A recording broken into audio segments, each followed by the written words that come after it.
Your benchmark Wednesday for the 19th, we have Barraza. Hope I'm saying that right.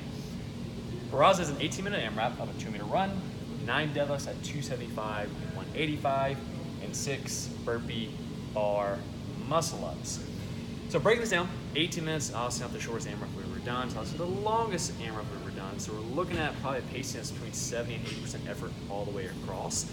It's real easy to make them the gate a little too hot, where I'm rushing these deadlifts and try to do them unbroken and quickly try to go into the bar muscle ups. And I would encourage you to kind of pull through a little bit out the gate, and as the workout prolongs, to try to pick up your pacing a little bit. So breaking this down, 2-meter run, not that long. Kind of use that a little bit to kind of shake up the arms, breathe. Don't rush the run, obviously. That should take you roughly about a minute, give or take a little bit there. The 9 lifts at 275 and 185 obviously needs to be a tough 9. If I told you guys, hey, I want you to do the first run unbroken, you probably could with that weight. It'd be a tough 9, but you probably could. Breaking it down, you'll probably hold somewhere between 2 and 3 sets, so like 5 and 4, sets of 3, something along those lines. Ideally, I don't want fast singles. A lot of times you guys fall into that rut of doing those singles all the time. We don't get that eccentric portion of the lift is where you gain most strength. But if we need to resort down that fast single, you can towards the back half of the workout. If you're doing that from the get-go, I probably ideally want you to stay with that touch and go. For the 6 burpee bar muscle-ups, I think we've done this once or twice before in class. If you recall the last Tuesday when we did the 9/11 workout, we did those burpee chest to bar pull-ups. And the same exact general concept, but instead of doing a burpee chest to bar, I'll do a burpee bar muscle up. Now scaling options, you have a couple different options here. You can bring in the volume. Let's say maybe I can do bar muscle ups, but 6 is a lot for me. Even though you are doing 1 at a time, 6 is still gonna be a lot where I might be throwing a lot of reps in there.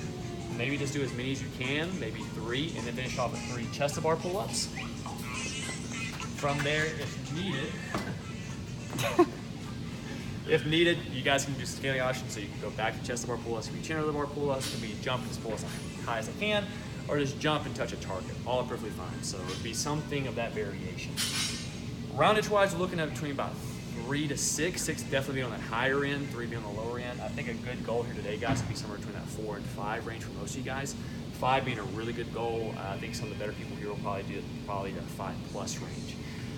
From there, your after party is we have a little swole sesh. You got 3 sets of 12 supinated barbell rows. So that'll be leaned over, palms facing outwards. You'll do 12 directly into 12 dips, and that'll be a stationary dip on the Matadors. No rings here today. If you want to add loading there, you can, or scale down as needed, guys. It needs to be a tough 12. If you fail in that last set around like 10 or so, that's perfectly fine, but make it a tough 12 resets just for quality, not for time. You'll go supinated right to the dips, take about a 2-minute break, and then repeat that 2 more times. So this is your benchmark Wednesday. Let's do this.